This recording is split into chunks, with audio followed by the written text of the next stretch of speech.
వెలిసిన అయోధ్యలోనే అంత పుట్టిన రాముడు క్షత్రియుడే కదా, రాముడు క్షత్రియుడే కదా, దశరథ మహారాజు కొడుకే కదా. నేను అంటున్నా, రాముడు క్షత్రియుడవుతే ఆ క్షత్రియుడికి శూద్రులు అనబడుతున్న వాళ్ళు, దళితులు అనబడుతున్న వాళ్ళు, గిరిజనులు అనబడుతున్న వాళ్ళు అన్ని స్థాయిలో అండగానే నిలబడ్డారు.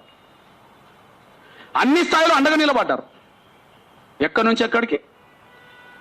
క్షత్రుడైన రాముడు రావణాసురుడితో యుద్ధం చేసే సమయానికి అయోధ్య నుంచి రాముడు, లక్ష్మణుడు, సీత మాత్రం వెళ్ళారు. ఆయుధాలతో కాకుండా వెళ్ళారు, నార బట్టలు కట్టుకొని వెళ్ళారు.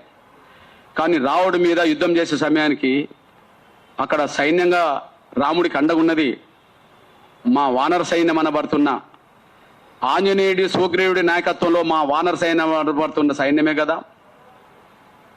ఇప్పుడు అయోధ్య నుంచి ఆయుధాలు తీసుకెళ్ళలేదు కదా, అయోధ్య నుంచి సైన్యం వెళ్ళలేదు కదా. అక్కడ రావణ రాముడు యుద్ధంలో ఆ యుద్ధాన్ని గొలిపించడం కోసం సైన్యంగా మారింది, ఆయుధాలతో యుద్ధం చేస్తున్నది ఎవరు? వానర సైన్యం. దానికి నేతృత్వం వహించింది ఎవరు? ఆంజనేయుడు, సుగ్రీవుడు. వాళ్ళను గైడ్ చేసి యుద్ధంలో విజయం వైపు నడిపింది ఎవరు? జాంబవంతుడు. వాళ్ళని గైడ్ చేసి యుద్ధంలో నడిపింది ఎవరు? జాంబవంతుడు. జాంబవంతుడు అని ఎవరు చరిత్రపరంగా? దళితుడు, మాదిగాని మీరే చాలా మంది అంటున్నారు. రెండు. ఓకే, సీత అడవిలో ఒంటరిగా ఉన్న సమయంలో ఆమెను దగ్గర చేర్చింది ఎవరు? దగ్గర తీసుకున్నది ఎవరు? కాపాడుకున్నది ఎవరు? వాల్మీకి. ఆశ్రమంలోకి తీసుకున్నది ఎవరు? వాల్మీకి. లవకుశుల్ని పెద్దది పెంచదేసి విద్యాబుద్ధులు నేర్పింది ఎవరు? వాల్మీకి. రాముడు పట్టాభిషేకంలో రామాయణం వినిపించింది ఎవరితోటి? లవకుశులతోటి. ఓకే, రాముడు చరిత్ర ప్రపంచానికి గొప్పగా అందించింది ఎవరు? వాల్మీకి. అంటే సీతకు రక్షణ కల్పించే కాడ, సీత గారికి షెల్టర్ ఇచ్చే కాడ, కొడుకులను ప్రయోజకులు చేసే కాడ, ఆయన చరిత్రను రాసే కాడ మా బీసీ ఉన్నాడు కదా వాల్మీకి. అదే సమయంలో మీ సోదరుడిగా ఇంకొక విషయం గుర్తు చేస్తున్నా. ఇప్పుడు బాబ్రీ మసీదు కూలాలి, రామ మందిరం కట్టాలని చెప్పి యుద్ధం అయితే నడిచింది కదా. బాబ్రీ మసీదు కూల్చాలి, రామ మందిరం నిర్మించాలి, యుద్ధం నడిపింది కదా. నేను అంటున్నా, అది 2002 కదా. అంతకుముందు 92 కదా. అంతకుముందు ఒక విషయం గుర్తు చేస్తున్నా. 1989లో నవంబర్ 9న అయోధ్యలోని రామ మందిరానికి మొట్టమొదటి శంకుస్థాపన చేసింది ఎవరు? బీహార్కు చెందిన దళిత నాయకుడు కామేశ్వర్ చౌపాల్.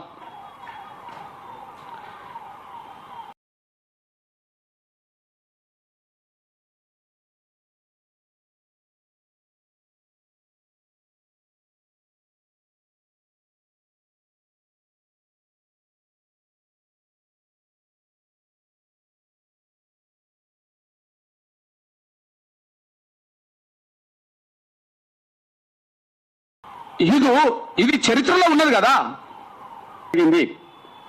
జరిగింది. శంకుస్థాపన చేసింది ఎవరు అంటే కామేశ్వర్ చౌపాల్, బీహార్కి సంబంధించిన దళితుడు. ఇది మీ చరిత్ర ఉన్నది కదా, మీ చరిత్రలో ఉన్నది కదా. ఓకే, ఇప్పుడు అయోధ్య మందిరం చాలా గొప్పగా తీర్చిదిద్దారు.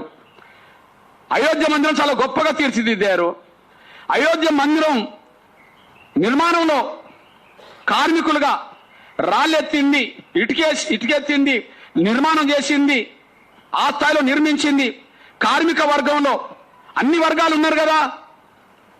ప్రధానంగా ఎస్సీ, ఎస్టీ, బీసీలు ఉన్నారు కదా. అంటే అయోధ్య మందిరం నిర్మించడంలో మా వర్గాలు 99% పోషించారు కదా, కష్టపడ్డారు కదా, చెమటోడ్చారు కదా. పోనీ అది పక్కకు పెడదాం. ఇంకొకటి, ఇప్పుడు మొన్న అయోధ్య పునఃప్రారంభించబడ్డది. బాలరాముడిని అక్కడ తీసుకెళ్ళాం. బాలరాముడి విగ్రహం ప్రాణప్రతిష్ఠ చేసిండ్రు. మీరు విగ్రహానికి ప్రాణప్రతిష్ఠ చేసిండ్రు. ఆ విగ్రహం బాలరాముడి రూపంగానే, ఆయన చూస్తేనే బాలరాముడు అన్నట్టుగా, ప్రపంచ ప్రజల హృదయాల్లో ఇతనే బాలరాముడు అన్నట్టుగా ఆ విగ్రహాన్ని చెక్కింది కర్ణాటక సంబంధించిన అరుణ్ యోగరాజ్. విశ్వబ్రాహ్మణుడు కదా, మా బీసీనే కదా. అరుణ్ యోగరాజ్ కర్ణాటక సంబంధించిన విశ్వబ్రాహ్మణ్కి సంబంధించిన మా బీసీనే కదా, మా బీసీనే కదా. ఓకే, బాబ్రీ మసీద్ స్థానంలో రామ మందిరం కట్టాలని ఎన్నటి కళ? 500 సంవత్సరాల నాటి నుంచి ఉన్న కళ. ఆ కళను నెరవేర్చడంలో, ఆ కళ నెరవేర్చిన దాంట్లో స్వాతంత్రం వచ్చిన కాంచి ఎంతో మంది ప్రధానమంత్రులు అయినరు, ఎంతో మంది ప్రధానమంత్రులు అయినరు.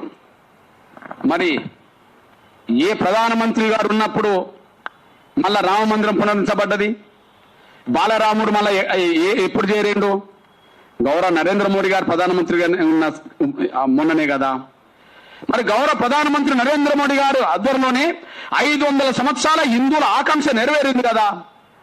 మరి గౌరవ ప్రధానమంత్రి నరేంద్ర మోడీ గారు బ్రాహ్మణుడేం కాదు కదా, ఆయన బీసీనే కదా. పోని బ్రాహ్మణేతరుడు కదా, ఆయన బీసీనే కదా, బ్రాహ్మణేతరుడు కదా. నేను అంటున్నా, క్షత్రుడైన రాముడికి అండగుండి రావణ యుద్ధంలో గెలిపించే కాడ 1000 మంది మా ఆదివాసులు చచ్చిపోతారు. ఆయన వానర సైన్యం గెలిపిస్తుంది. మేము గెలిపించే కాడున్నాం, దళితులు గైడ్ చేసే కాడ జాంబవుడు ఉన్నాడు, సీత గారికి షెల్టర్ ఇచ్చే కాడ లవకుశులను పెంచి పెద్ద చేసే కాడ, రాముని చరిత్ర రాసే కాడ మా బీసీ వాల్మీకి ఉంటాడు. మా దళితుడు అక్కడ మొట్టమొదటి శంకుస్థాపన చేస్తాడు. ఆ గుడిని కట్టే కాడ 199 మంది అణగారిన వర్గాలు ఉంటారు. విగ్రహం చెక్కే కాడ మా యోగిరాజ్ మా బీసీ ఉంటాడు. 500 సంవత్సరాల హిందువుల కళ నెరవేర్చే కాడ ప్రధానమంత్రి మా బీసీ నరేంద్ర మోడీ గారు ఉంటారు. అన్ని చోట్ల మేమున్నాం కదా. గర్భగుడి కాడ పూజలు చేసే కాడ పూజారులకు ఎందుకు ఉండద్దయా? మీరు ఎక్కడ లేనోళ్ళకి అక్కడిని ఎందుకుంటారు? మీరు ఎక్కడ లేనోళ్ళకి అక్కడిని ఎందుకుంటారు? మేము అంతటి ఉన్నోళ్ళం అక్కడ ఎందుకు ఉండద్దు? మేము అన్ని చోట్ల ఉన్నోళ్ళం అక్కడిని ఎందుకు ఉండద్దు? మీరు ఎక్కడ లేని వాళ్ళకి అక్కడిని ఎందుకుంటారు? అందువల్ల ఒకే చోట ఎవరి పెత్తనం ఉండద్దు అని అంటున్నాం. ఒక చోట ఎవరి ఆధిపత్యం ఉండద్దు అంటున్నాం. అంత అందంగా తీర్చిదిద్దిన రాముడి విగ్రహాన్ని తీర్చిదిద్దిన నా బీసీలకు లేని హక్కు, ఆ గుడి నిర్మాణం చేసిన నా అణగారిన వర్గాలకు లేని హక్కు, శిలాఫలకం వేసిన నా దళితులకు లేని హక్కు, రాముడిని గెలిపించడానికి ప్రయత్నం చేసిన నా ఆదివాసులకు లేని హక్కు, రాముని యుద్ధంలో రాముడికి అండగా గైడ్ చేసిన నా దళితులకు లేని హక్కు, రాముడి చరిత్ర రాసిన నా బీసీలకు లేని హక్కు, రాముడి విగ్రహాన్ని పునఃపరిశీలించడానికి ప్రధాన పాత్ర పోషించిన ప్రధానమంత్రి నరేంద్ర మోడీ గారి వర్గమైన బలహీన వర్గాలకు లేని హక్కు ఒక్క బ్రాహ్మణులకే ఉండడం ఎందుకు అని అంటున్నా నేను. ఇది రామానుజాచార్యుల ఆదర్శాన్ని, అంబేద్కర్ పోరాట స్ఫూర్తిని ముందుకు నడిపించినట్టు కాదా? 1000 ఏళ్ల క్రితం మంత్రాలు అందరికి చేరాలన్నాడు. 100 ఏళ్ల క్రితం అంబేద్కర్ అన్ని హిందూ దేవాలయాలకు దళితులను కూడా రావాలనేటట్టు చేయాలని అన్నాడు. ఇప్పుడు నేను గర్భగుడిలోనే పూజారులుగా ఉండే హక్కు, అవకాశం అన్నగారు వర్గాలకు, అన్ని వర్గాలకు, బ్రాహ్మణేతర వర్గాలు అందరికి ఉండాలని నేను అంటున్నా. ఇది మనల్ని బలోపేతం చేస్తుందా, బలహీనం చేస్తుందా తెలుసుకోండి. ఒక్క వర్గం ఉంటేనే బలోపేతం చేసినట్ట, అందరుంటే బలోపేతం చేసినట్ట ఒకసారి తెలుసుకోండి. అందువల్ల